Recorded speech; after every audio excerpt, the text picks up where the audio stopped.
Howdy nerds, it's Kevin. And of course we have to always start with the Chloe. Or actually we usually start with the buttons. We have Chloe with her toy because she wants people to play and not work. We got Zach working hard over there unboxing Edge of Eternities. Excuse our mess here. We got this one cowering in the corner because usually when I get an early start, it means we're going on an adventure. And I think Buttons is super disappointed that it's work this early. Not only do I have to leave the comfort of home, but I have to watch you unbox 27 boxes, I think, of Edge of Eternities. So anyway, here we go. We got this mess of not just Edge of Eternities, but Pokemon we got to sort through and get organized, ready to ship out. So today, I just want to touch base with Edge of Eternities and why I really do think that this is a pivotal turning point for Magic the Gathering. This is going to be the last Magic set of the year, right, Zach? In universe. Yeah, in universe. In universe that's in space. In universe that's in space. I thought Tezzeret was dead too. I can't keep up with this storyline. Like all these bringing back these characters and putting a hat on them and rewriting that they all of a sudden want to ride a horse even though they're a demon.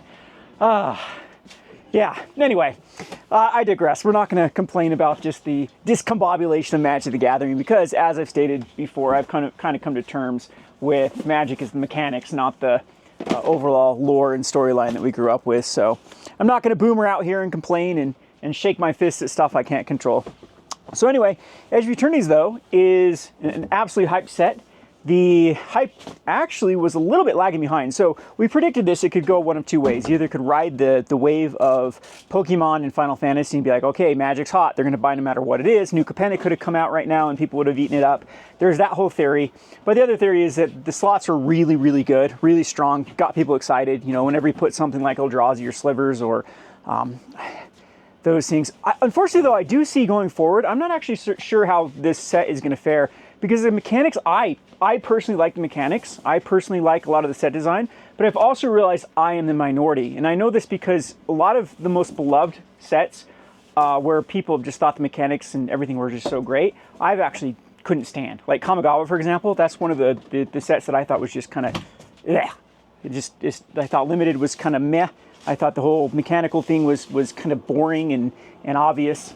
And yeah, so I don't know. I think when I'm looking at Edge of Eternities, it does seem to be very similar to like Aether Drift, where you have the gears fell flat. It didn't really, A, hit the competitive play the best, and B, people just weren't too excited about how it actually played out. So we're going to definitely wait and see how the pre-release goes, how the drafts go, and see if this set actually checks those boxes off. But again, the collectability, it knocked out of the park. The thing though is we saw this with Aether Drift for sure. So it's funny how quick people forget about even the recent history. Because now when people think of Aether Drift, they think, what a terrible set, what a god-awful design. And that actually wasn't the reception when Aether Drift was first released. I remember that collector boosters were sold out. You couldn't get more from distributors. Distributors, when they offered their second wave of collector boosters, they were more expensive. They're hard to come by. Collector boosters commander decks were absolutely on fire. Distributors cut people. There was it was underprinted compared to how many orders came in. They were some of the best, well-received commanders. I remember like the Hakon, wasn't Hakon the commander that everyone had all the rage about? And it hit those notes as far as like collectible / casual / competitive. And then it just didn't age well. And that the sentiment turned really, really quickly. So I could actually see that happen for Edge of Eternities. So far though, I think we're like a mix of all of the theories here, that we definitely are riding the wave of Final Fantasy. And since Final Fantasy hasn't had a massive restock like we expected by now, there is still a lot of money that is flowing into Edge of Eternities rather than what I would assume would go back into the Final Fantasies. So they managed this one a little bit better when they managed the sets that were released around Lord of the Rings. Lord of the Rings was a weird time period for Magic the Gathering because they just kept pushing and pushing and pushing Lord of the Rings. And then I remember them reprinting, like they never reprint bundles. And they reprinted bundles again and again because the demand was there for the cards from Lord of the Rings, and it choked out everything else that was being released at that time period for Magic the Gathering. So at least Wizard of the Coast is doing a better job at trickling supply back in without, again, choking out things like Edge of Eternities. However, the other thing that I'm kind of worried about is, man, it's not a lot of time before Spider-Man comes out. Actually, Spider-Man is just, and the thing is, the summer months, everyone knows this, summer moves so much quicker than the rest of the seasons because, people are out and about and doing things. And so with vacations, speaking of, I'm going to be going on vacation soon, and everyone else takes summer vacations, people just don't get, that's typically why they put core sets in the summer rather than release a main set, is they know that people are distracted, and the core sets are meant to be kind of the glue that holds Standard together. It prints all the cards. It's like, we need these mechanics, we don't know where to put them. And so summer sets traditionally haven't been received that well to begin with, unless they are some sort of like ultra collectible thing like a Final Fantasy or Lord of the Rings. So this one being pushed up, Edge of Eternities was a first block set of a new rotation. Those typically were fall. And historically speaking, from a store owner's perspective, fall is the hottest time for like attendance. So the market is a little bit hotter in tax return season for stores and Christmas season, but as far as like attendance and people playing the game, it has always been fall. And so Edge of Eternity is being pushed up into summer, which I can't recall like a standard-based non-core set. And I'm sure there have been that have been really released here in like the peak of summer in mid-July. So that's another factor. I don't know how well this is going to be received. But so far, the distributors are completely out of stock of everything Edge of Eternities related: commander decks, collectors, play boosters, pre-release packs, bundles. All of them are incredibly hard to come by. There's spread on all of them on the marketplace. Play boosters, I think, are going for $135, $140 on the open market right now, which again isn't the greatest. Like, I can't believe we're excited about those slim margins. But of course, any set that doesn't make cost you money is something that stores are going to cheer about. So yeah, a lot of things, a lot of factors to keep in account for how well this set is going to receive. Again, I haven't looked at commander decks personally to see how well they are selling and how well they're being received. We are just very, very overloaded. I talked about in my video yesterday about, stretched so thin with now Riftbound coming out. And I gotta get all the excitement for Riftbound and still try to keep up with like Lorcana and Star Wars Unlimited.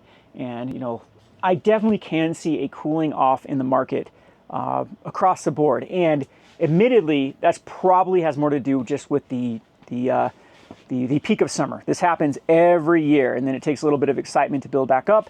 And then it seems when school season is and the fall season hits, then we see a robust change in people's attitudes of wanting to go to game stores. Yeah, it's definitely, Zach is like mad at me for not mad, I'm gonna go open one. I'm leaning on his thing. He's like, give me this. Go do my TikTok. Oh, this is your pre-release stuff? You Yeah. can go and see Zach's TikTok and get mad at him because he does. He has the cringiest ways of opening cards. So go make fun of him. Go make fun of him on his TikTok. And yep, that's his whole thing is now to troll everyone with the openings. But anyway, yep, I'm gonna actually open up a pre-release kit too. Probably gonna do it on my Rogue Deck Builder channel and just build a deck out of the pre-release and see my first thoughts. And I haven't really even looked at spoilers. I did a little bit to. I've been trying to produce content on my dead channel, Rogue Deck Builder, and get back into brewing. And again, it's just another thing on my to-do list of where I'm just stretched so thin with stuff. But we're learning to adjust and prioritize and, not get distracted by things that aren't important. So I still enjoy, absolutely love making content, interacting with all of you, interacting with all the patrons, and, keeping the kind of the dream alive for kind of LGS scene, the gaming scene. And I'm going to continue to push back with this collectability nonsense. So if you guys like to collect, more power to you. But this is kind of my sacred space with why I got into gaming. Ever since I was a little kid, I just loved gaming and Magic the Gathering and playing the games. So I collected baseball cards. I even collected Magic cards, but it was so much more fun when you actually had a purpose behind the collecting. And so I'm going to continue to push and try to get people excited to interact, go to their LGSs, play online. This is the culture we've created, and I don't want to devolve it into just some sort of FOMO, get rich quick scheme culture that unfortunately is super infected Pokemon at this point. And by the way, I think it's I talked to a patron that's been in the Pokemon market for so long, and he didn't want me to crack his code of the Pokemon market. But if you actually historically go back in Pokemon, it always crashes the first set of a new block. It always does. So black and white is actually the same. So this is Crown Zenith now, black and white. This is kind of like, and if you do remember correctly too, Crown Zenith did have a very good reception, and it was still on kind of the tail end of Sword and Shield at that time period too. Like, again, people forget how much Vivid Voltage boxes spiked for before Pokemon started reprinting things like crazy. And then it was around like the Crown Zenith, some of those end sets of Sword and Shield that we started to see the market actually start to dip and go down, and then the appetite just not keep up with the supply. And to be honest, we're kind of seeing that too. Like, I'm not the sky is falling, but there are definitely a lot of Pokemon content creators that are seeing the sky is falling, because apparently black and white is not selling to the volume that other sets in the past have sold, like the Journey Together and the Destined Rivals. And so we are seeing a bit of a cooling off period. Not me though, I'm way oversold. So again, I'm going to try to get through this black and white the best I can to fulfill orders. Unfortunately, Pokemon is the most frustrating thing right now, because we just get bits and pieces. Did I show you the box that came in from one distributor that I'm like, it wasn't even worth them to ship it? It was 2 poster collections. So the total value of the package was like $22, I think. So it was like, that was all that was in it. And the distributor, that was my allocation, was 2 poster collections. So it's like, geez, it's like, I would have just have them keep my allocations and reimburse me the shipping costs. It would have cost me to ship me the stupid things. Anyway, it's actually, you know, better than nothing to get some sort of product, but it still trickles in. It's still very frustrating to try to get Pokemon. So yeah, I still think that there is some balancing act to do that I do not wish I was Pokemon right now. So, because they really have to tread that carefully, because they know they've seen it happen over and over too.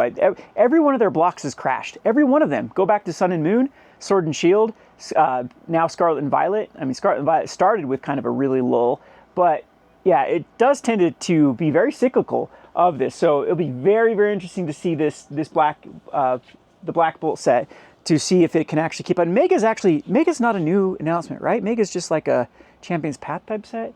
Jeez, Pokemon, it is impossible. It is impossible to keep up with everything. I am just so... Don't we have Fabled coming out for Lorcana? And didn't Star Wars Unlimited already announce a new set, I believe? Ugh, Riftbound. One Piece has OP12 coming out soon. Oh boy. Oh boy. Fun times, but definitely some exhaustion happening here for me to keep things up. So again, I'm going to have to make some decisions too of what I really want to prioritize and really want to... So if you want to see any specific content, especially for our patron, that's what I'm really looking for, some input of what you like to see with video content. If you'd like me to kind of go over product, or on the Patreon itself, if you want me to start posting about specific things. Like, I always thought about like showcasing products that have come out. Like boulders were very hot when I first announced them. And a lot of people don't even know these sort of things are available. I know that Ultimate Guard's coming out with, well, these are bastions here. Boulders that have the mana symbols on them from Magic the Gathering. There's a lot of that kind of products coming out. And a lot of neat other product, like I think I showed this game chest down here. I'm too buried in boxes. So anyway, I'm going to start getting derailed here and talking about stuff that I probably shouldn't be talking about. And I should just really buckle down and get these orders out. So last but not least, Gundam booster boxes should be coming out. So there was product for booster boxes for people that ran the pre-release. Unfortunately, us as a store, we were too late getting in on the pre-release with Gundam. We've got all of our numbers up with One Piece. Actually, One Piece is incredibly hot here. We're actually having more people show up for One Piece than we are for Magic the Gathering, except for Commander. We saw more Commander players showing up on Commander nights, but One Piece, as far as 1v1, is now kind of the king of the jungle here. More people are excited about decks. I think I even have, what am I working on over here? I'm actually working on a One Piece. I'm going to try to build this one. Excuse my mess here. I swear I'm not this dirty, but I am this dirty. I'm trying to build Queen here for Wednesday. So hope I can find some time and throw together some cards and actually build this one for our Wednesday league. So anyway, hope you all enjoyed this video, and we will catch you on in the next video. I'll keep an eye on Edge of Eternities and let everyone know how it's selling and if there's any new product that's being released here. and I'll definitely keep you on top of like Final Fantasy. So I'm expecting play boosters. They've got to be having a reprint soon. This is an interesting one. I'm wondering if bundles will get a reprint because, you know, first of all, there's a lot of misinformation on the YouTube channel. Like people like, I just finally started just like ignoring people with stuff with it rather than trying to interact with it. But bundles have had reprints plenty of times, guys. It's not one and done. They've shifted that focus recently with like one and dones, but there have been plenty of times in the past where Wizards of the Coast has decided to reprint bundles. Lord of the Rings is a good example. We had multiple waves. And again, I got to be careful with the terminology of reprint versus restock, because either way, it doesn't matter. It's either Wizards of the Coast has held back inventory that they never let distributors know existed, and then that reenters supply back in the market when they release that wave two or three, or the restock wave, or they go ahead and actually reprint it, which also increases supply. So either way, it was unknown quantities that the market, you know, didn't account for. And so yeah, either way, the price then adjusts towards that new product. So yeah, so Final Fantasy will be interesting. Edge of Eternities, of course, I think is kind of the litmus test for Magic to see exactly how well these, you know, is this going to be the last hat set as we return to Lorwyn, or are they going to continue to do these kind of whimsical things, or doubling down, tripling down on the Universes Beyond IPs? So yeah, this is the last Commander set for a while too, isn't it? Because I believe, does Airbender have Commanders? I know Spider-Man doesn't have Commanders. Oh boy, like I said, just too much information out there to keep up with. Anyway, hope you enjoyed this video. Thanks for watching.